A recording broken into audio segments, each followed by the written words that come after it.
you'd all like to move to the dance floor. Move to the funky beat.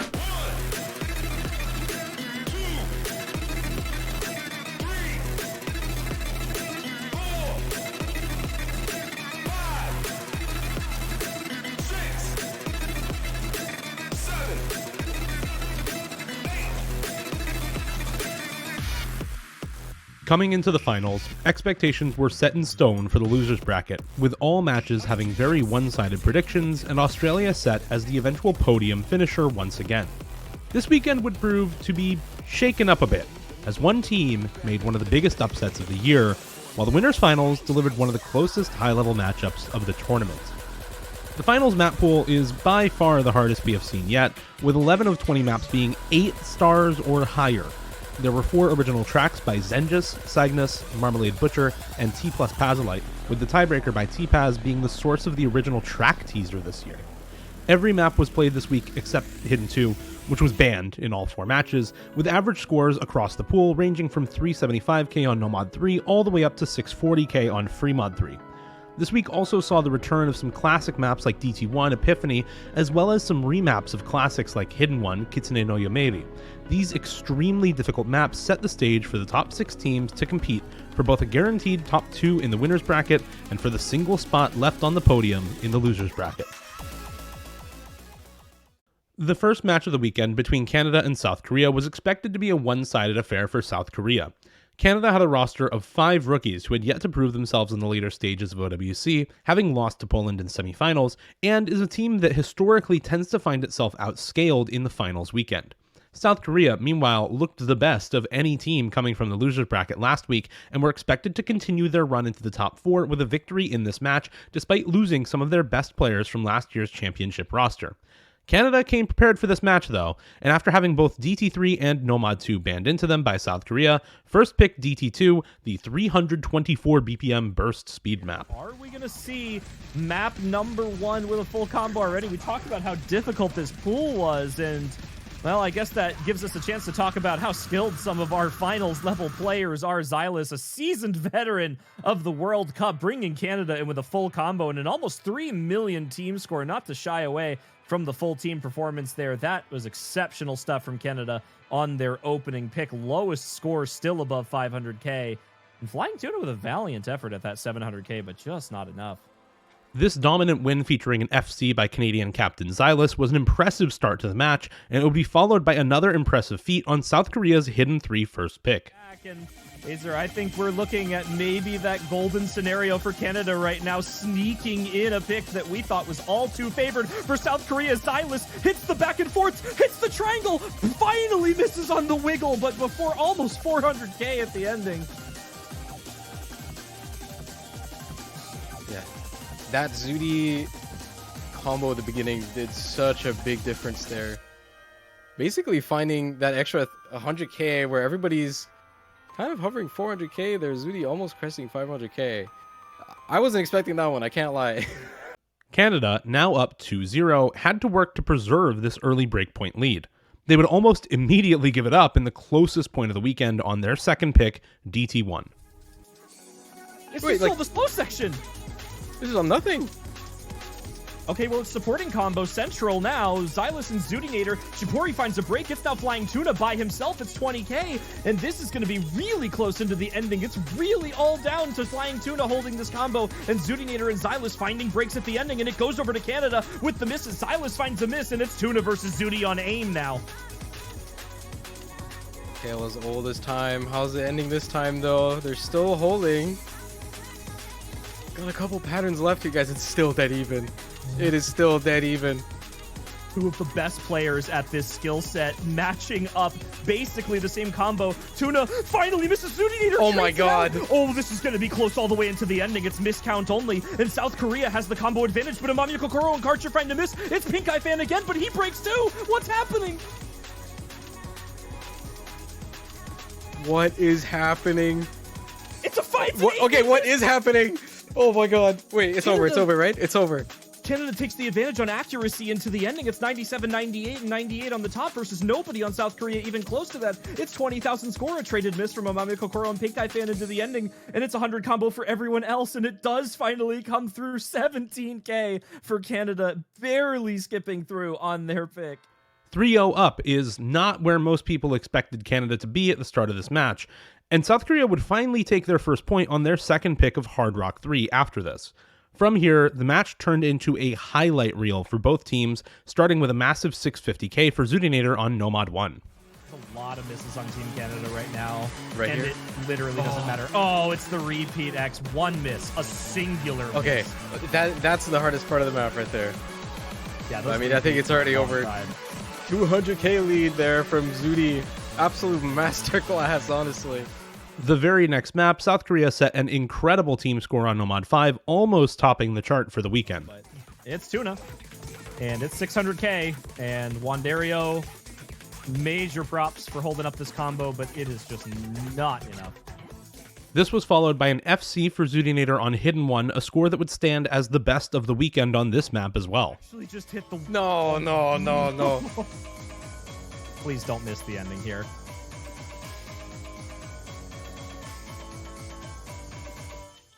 Oh my god, Zudi, Oh really? my god. What a play. That's disgusting. South Korea found their own very close victory on Nomad 3 after that, winning by less than 70k on a very scrappy map. These misses from Wandario continue pushing it towards South Korea as well, but it's such high combo for Canada. Amamiya Kokoro and Allegrisimo, Yip, and Wandario. It's everyone gone. Nope, KJK and Tuna, and I think South Korea may have just pulled this one out with those combos. That's it. That was a lobby-wide collapse. I was kind of worried that was like a Banjo moment, but seems real. Seems real. Korea going to be able to barely fly away with this one. Zudinator decided it was time for another FC after that, winning Free Mod 4 for Canada by a whopping 650k and securing match point with the only Free Mod 4 FC of the weekend. Down match point, South Korea would find the trade once again, this time on Nomad 4 with a 1200 combo S rank from Flying Tuna. Oh, Allegrisimo, go off King, 1k combo into the hardest section of the ending. Flying Tuna making it look easy too. Amamiya Kokoro 400 combo, and it's the slider stream at the ending with 3 combos standing for South Korea. My God. They get 160k in the last 15 seconds of that map, and that is 0 freaking misses for Flying Tuna. Okay, I'm done here. South Korea, however, were still down match point and would need to take a break point on Canada's last pick to stay alive in OWC 2025. This time, it would not be Zudinator, but Xylus to top score the map with Hard Rock, by far the hardest mod possible on this Free Mod 1 last pick. South Korea, with this loss, dropped from first place last year to top 6 this year. They still had a good run in OWC this year, considering the roster losses from 2024, but this is South Korea's worst finish since 2020 in the US World Cup. Despite this, OWC 2025 showed the depth of South Korea's national talent, pulling in lesser-known tournament players like Suyong and complete unknowns like My Keyboard, alongside old roster members like Chipori and Nope KJK. Congratulations to South Korea on a top 6 finish, and good luck in 2026. Canada, meanwhile, secured the top 4 with this win for the first time since 2021. The pick'ems for this match showed just how much the community favored South Korea, with over 75% favoring them over Canada in this match. By pick'ems, this is the biggest upset of OWC 2025. Fewer people had Canada winning this match than had New Zealand beating China or had Taiwan beating Romania. And yet, the Canadians pulled through. Massive props have to go to the 2 carry players for Canada, Zudinator and Xylus, but especially Zudinator in this match, who found huge scores on many maps and top scored 5 of 9 maps she played across all players. Canada, after beating the odds and finding victory over South Korea, move on to the top 4 to face the winner of Australia versus Germany. South Korea, the previous year's OWC winners in finals. And moving on themselves to a top 4 finish as Arcadia closes. And that's it. This match was another that was projected to be one-sided, this time in favor of Australia. While Germany has had a long history of success in the US World Cup, they have more recently been overshadowed by other teams like Australia, South Korea, and Poland, and gone from a winning contender to a top 6 gatekeeper. This match would be a test of whether they could shake that moniker, while Australia looked to maintain their recent dominance, meet expectations, and advance to the top 4. Australia's opening pick of Hidden 1 looked good for them, with the full team having better scores than their counterparts across the board. On Germany's first pick, however, Kriller had something special in store. Rooting for Australia, but Kriller, he doesn't know the concept of a miss, especially as a secret box finds a miss himself. What is this man doing? Kriller, can somebody stop him at this point already? 99% accuracy as well, as a cherry on top, and Kriller, just a hero off this map. Finally, someone calms him down, but this is such a great performance from Kriller. What a score from Kriller, and with that, he gives his team a point on this Fremont 4. Australia would win another point on Nomad 5 by a solid margin before finding their first breakpoint of the match on Germany's second pick of Fremont 3, where a Secret Box and Emrek displayed their dominance as late-stage hypercarries for the first time this match, more than neutralizing Kriller's score. What can he do alone against these two players? And by the looks of it, as the map slows down, as the storm settles, one final section here to finish it off, but ultimately Kriller's combo will not matter, especially as he finds a miss, and Emrek in the secret box looking to secure this map with a double FC. Australia's next pick, Hidden 3, would present an opportunity for a comeback to Germany, as Kriller was almost able to put the team on his back. They appear, but the back and forth are coming in. The chain misses are coming, but it swings back in favor of Australia. Hold on here a second. More chain misses come out from Germany, and now Australia, 50k score lead. Emrek and Paller hit that pattern. Emrek and Paller, how did they hit that? While he couldn't quite fit into the carry pants on Hidden 3, Hard Rock 3 proved manageable for the German hypercarry, putting up the single best score of the weekend with just enough support from the rest of the team to win the map by less than 22,000 points. For Germany here, 50,000 difference. Stincockner finds a miss, a secret box as well, and with the final slider, it looks like Kriller has done enough. It's always him, it'll always be him. He was here for Fremont 4, he was there for Hidden 3, and looks like he is here as well for this Hard Rock 3 to give Germany more breathing room in this match. Unfortunately for Germany, this would be their last point in this match. From here, Emrek decided to set progressively more impressive scores. First, with a near 700k 3 miss on DT4, the best of the weekend, alongside multiple 500k supporting scores from Kloppet and a secret box. Finds it in the slow section though, but it will not hurt them that much as the final section here is on the board. 180,000 goes a little bit towards the right, but there is no time here for Germany to come back from this, and Emrek will be closing this out with a really high combo too. And with that, Australia. He then set a 98.66% FC on Nomad 2 right after this, with both a secret box and Akins outscoring anyone on Germany. No combos in Germany. This is not about the win on this map. This is about honor, and Emrek finishes this map with honor as well. An FC to their name, and Australia takes the match point here. A break point, a match point, and an FC from Emrek. This is Australia's time to shine. And to cap off the match, Emrek set the best score of the weekend on Nomad 4, neutralizing a huge 665k score from Denzel Curry, aka Runny Sunny, and finding just enough help from the rest of the team to beat out Germany by less than 100k. Despite this loss being 7-2, Germany put up a good fight in this match, setting some really impressive team scores and coming very close to a point on multiple maps. Ultimately, this would be the end for Germany, and it's their first finish outside the top 4 since 2017, ending a 7-year top 4 streak, but preserving a now 12-year streak of top 6 finishes. While star player Kriller was of course their biggest contributor, massive props have to go to rookie Runny Sunny, who was a consistently solid player for them during the later rounds of the tournament, alongside their other 6 returning players, showing they still have what it takes to compete with a team like Australia. Congrats to Germany on preserving their 12-year streak of top 6 finishes, and good luck in 2026.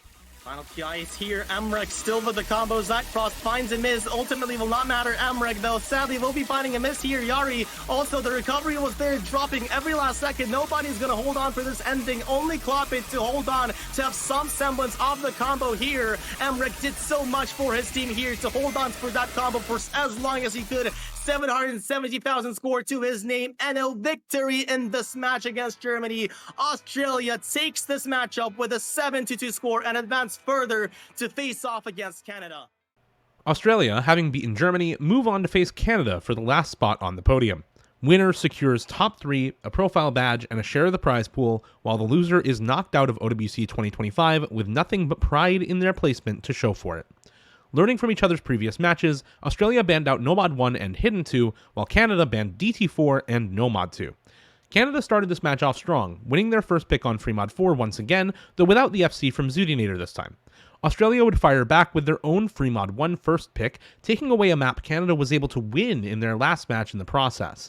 Canada would then pick our first unique map of the match, Freemod 2, a sequel to Coconut Love from the group stage, winning it by a pretty considerable margin and going up 2-1 in the match. Is too dominant on any resemblance skill set involving aim. She will stand alone at 700k, and she will stand alone as the insanity of a hot rod player she truly is. After this point, a switch flipped. From here, Canada would only win one more map in this match, largely due to Emrek deciding once again that he would not lose before making the podium. He started off this ridiculous run of scores with an FC in-match on DT1 Epiphany, setting the first 900 PP in OWC history in the process. Emrek, uncontestable, and he is him! 2,300 combo, and he is just there. He is... Wow. I absolutely no words. cannot believe we just saw an Epiphany DTFC in a tournament match in OWC. This was like an end game score when it happened in solo, and Emrek just doing it now. He then set a near FC on Hidden 1, almost matching Zudinator's previous FC play on the map and far outscoring her within this match. Oh my god. That's one. That's two. Hits the entire corner. Call him the aim maestro. My goodness. Lightning doesn't strike twice, but there has been 2 lightnings. Emrek is going to close out this headed one, not with an FC sadly, but with a break point, and this is pivotal. Canada would fire back with their third and last point of the match by taking a breakpoint on Australia's Hard Rock 3 pick off the backs of not just Zudinator and Xylus, but rookie Wandirio and returning player Yip. Not giving Australia enough room here. All 4 of their players are holding on to these recoveries. Everybody above 400 combo. Clopit kind of matching one of them, Emrek on 700, but they need more. They need Canada to find some misses, especially with that break from Clopit.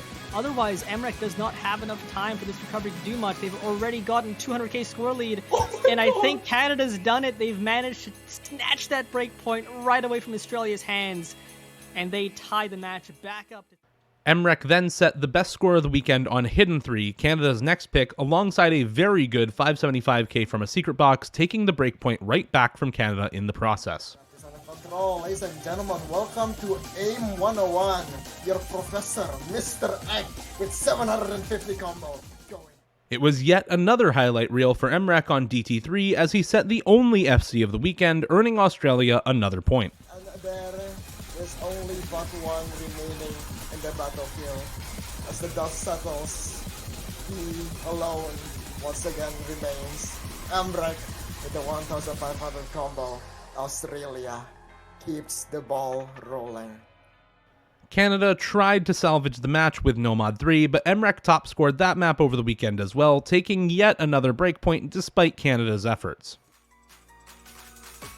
And Canada finding another lost pick as Australia, once again led by Emrek, but just an incredible team score overall. A 1.7 million scoreline as Canada maybe did not find the needle in the haystack they were searching for.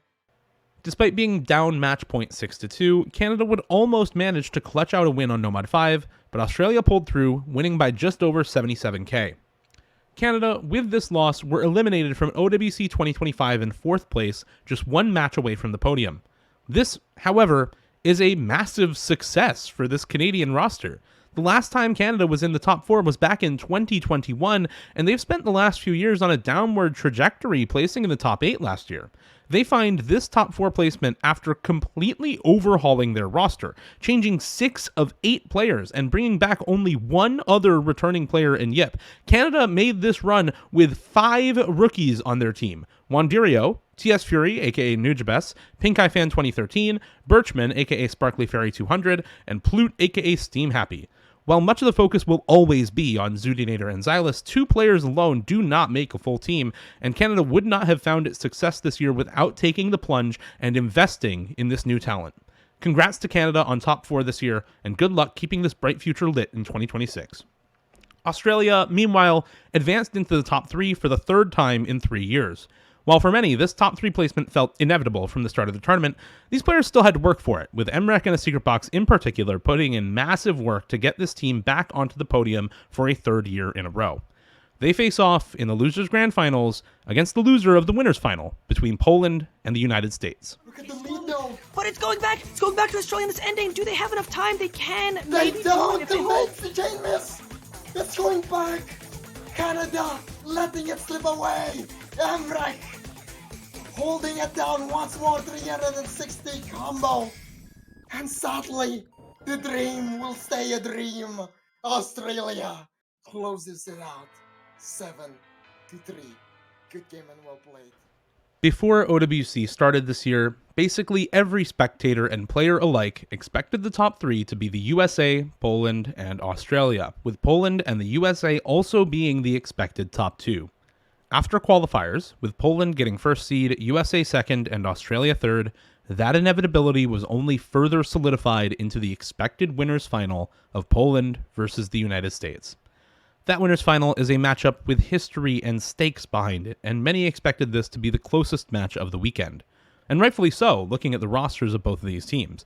While Poland boasts the 2 best players in the lobby in Malashevsky and Milosh, the USA has their own hypercarry player in Rectigon alongside a depth of roster unmatched by any other team in the late stages of the OWC World Cup. The question in this match would be whether that depth of roster would be enough to outcompete the expected higher scores from the carry players on Poland. Poland banned Hidden 2 and Double Time 3 to start the match, while the USA banned Nomad 1 and Nomad 2, interestingly both teams banning out Speed in this match. Poland would then first pick the DT4, the highest star rating map in the pool, winning it without too much trouble and with a good spread of scores across their whole team, immediately challenging that narrative of roster depth for the USA. The US would then pick into Hidden 3 with Ethan Trix top scoring the lobby and Taquito matching Malashevsky to secure another somewhat solid win for each team's first pick. Poland's second pick in Hidden 1, however, would not be so convincing. Approaching that mark pretty quickly, if somebody hits this and everyone else lobby wipes, we could see one person solo carry this through the most difficult section of the map. Everyone on the USA is down. Malashevsky's still holding. He finds the miss as well. And it's 25k, now 30k in favor of Poland at the end of the map. Nobody to hit the most difficult section in the map here at the end of Hidden 1, but with no combo anywhere and a 30k lead for Poland. Going to be yet another successful pick, 3 in a row to start things off, 2-1 for Poland. The USA, seeing their near success on Hidden 1 and Poland's ban on Hidden 2, decided to pick into the Nomad reading pick in Nomad 5. A mistake that would cost them the first breakpoint of the match, as Poland put up by far the best team score of the weekend on this map. This is just absolutely absurd. They are completely demolishing this map. The top score of the weekend so far, for anyone wondering, was South Korea at just under 2.5 million team score. They're going to top score this with a double FC from Malashevsky and Milosh by over 600,000 team score. One miss for me. Now up 3-1, Poland decided themselves to pick into alt and aim control in the free mod 4, a pick Malashevsky was able to show off on for the second map in a row. Down 4-1, the USA could not afford another breakpoint early on in this best of 13, and they managed to avoid it by the skin of their teeth on their next pick, Hard Rock 3, thanks in large part to Decaton and Window Life. Now, with some combo on Malashevsky and not too much combo basically anywhere else in this lobby, Nahus and Reckigon matching combos right now. Kostarek and Taquito matching breaks right now alongside Decaton, another miss for him. Window Life. Oh, danger! Combo. Wait, it's a full reset for Team United States, but the slider here at the end. Always forget about this good 30-second long slider here at the end of this Hard Rock 3. This map ends a little bit earlier than you might expect. And it's only going to be about 60k, but the United States will find success on this pick. Top score of the lobby, not to Decaton any longer, but to Malashevsky. Poland would find another extremely close point on Nomad 4 to go up 5-2 with their next pick, owing massively to former captain Shedis. Technically possible for the USA to win this still. There's enough combo density here. Oh, no, everybody's down. It's Rectigon and Window Life to still hold this combo. Rectigon finds the drop, but it's 70k and coming towards the US. Now down to 50k already. More misses coming through for Decayton, Nahus, Taquito, Shedis, everyone finding drops except for Window Life, who is still holding this big combo into the end of the map. He finds the drop finally right near the end, and it's 30k, maybe just not quite enough for the United States. Big slider stream at the end, and more misses for the US to give a 50k lead to Poland. It looked so close, it looked like it was coming, but the United States not able to clutch it out, and Poland instead hold on to the lead by the skin of their teeth. Rectigon was able to show off on the next pick for the United States, breaking once in the middle of Hard Rock 2 due to tech issues and otherwise nearly full comboing the map to further bolster his team's player-for-player win on the precision pick. Still up a breakpoint, Poland picked into the FreeMod 2 anti-mod reading and precision hybrid to capitalize on their previous success in Nomad 5. This was proved to be a mistake that would cost them their breakpoint advantage, as the USA pulled out their specialist ace Boshiman for a breakpoint of their own. Goes back to OWC 2023, where in grand finals he came in on FreeMod 2 versus South Korea to hold on to the FC and keep them in the match. He's gonna have to do that here, though. There's just no combo anywhere on the United States. Malashevsky, Sharitori, and Milosh all have big combo for Poland, and this score lead is starting to go back their way, but there goes Malashevsky, misses on the hidden. Sharitori and Milosh now matching the combo from Boshiman and keeping this pretty much dead even at 100k. If Boshi misses, this still can go back, but there's a miss from Sharitori, and I think that's the end of the map, and Boshiman once again comes in for one map, comes in for the FreeMod 2, pulls out an absolutely ridiculous score, and brings back a lost breakpoint for the United States, 340k nearly in their favor with the Nomad FC from Boshiman. The US would proceed to tie things up on FreeMod 1 Arcadia, owing to multiple 600k scores on Nomad from Decayton and Window Life, alongside some fantastic 580k modded scores from Taquito on Hidden and Rectigon on Hard Rock, in spite of some scary Nomad and Hard Rock scores from Malashevsky and Milosh. And everyone for the United States clutching up when it matters the most. Best tournament player in the world can only help you so far along in a match, as the United States full 500k on this FreeMod 1. Every single player popping off, finding big combo here. 1k plus on 3 members coming into the ending. And they are going to tie it up 5-5. No match point for Poland. Breakpoint found on the previous map, and successful pick here in the FreeMod 1 to bring us both teams' last picks as close as it gets in the winners finals.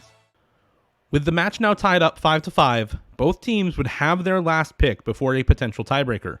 Poland chose DT1 despite losing the only other tapping map pick so far, and were rewarded for their bravery with match point, setting some amazing scores on the map in the process. Now for Poland on this pick, Malashevsky must hold on, Nahus must hold on, Rectigon matching Window Life and Taquito on those big combos.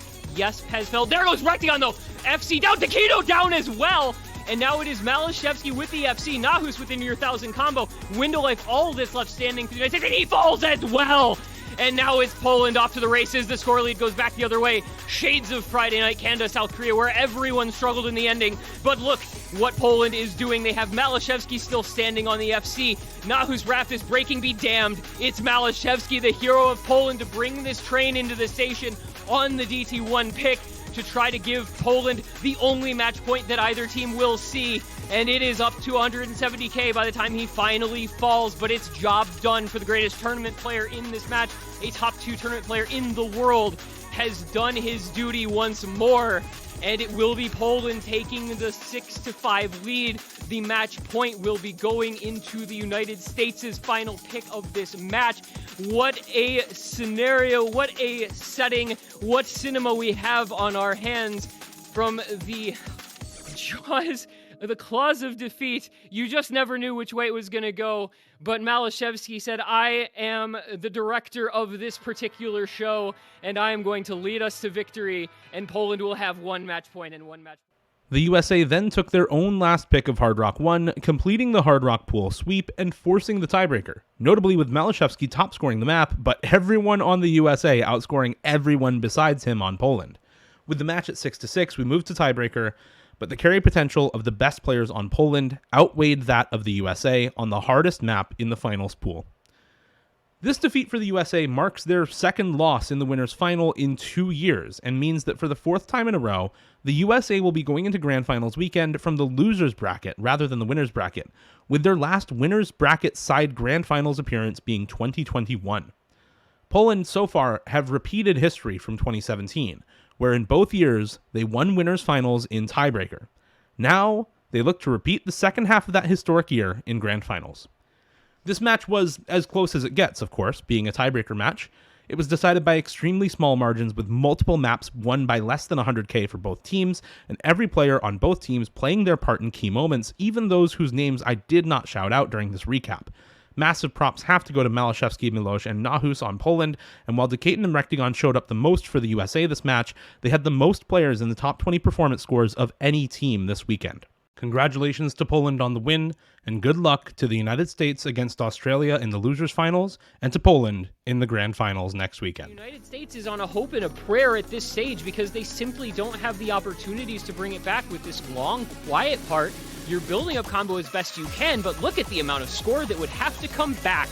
It's looking like it's not going to be nearly enough time, nearly enough combo, and Poland, they're going to harken back to 2017 because this is exactly what happened there. History is writing over itself. Time is a flat circle. Winners final 2017, Poland against United States on tiebreaker. Poland wins.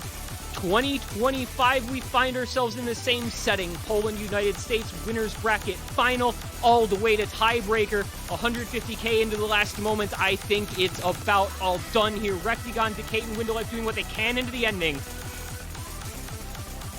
Even with these combos for Rectagon and Decaton, it just does not seem like it's going to be enough. There are more misses coming through from Poland, but 120k at this stage of a tiebreaker is just too much to bear.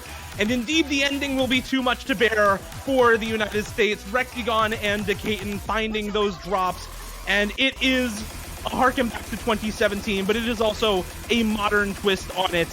The two players top scoring the tiebreaker, also the two players expected to do wonders for Poland this year. Malashevsky with the top score on the tiebreaker, a modern marvel for Poland, not just in the OS World Cup, but in tournaments in general, along with Nahus 400k, the only other 400k score in this lobby. Those two helping keep Poland ahead in this tiebreaker and keeping the USA's winners finals loss streak now intact. They will not repeat their tiebreaker win from 2021. Instead, it will be a repeat for Poland 2017.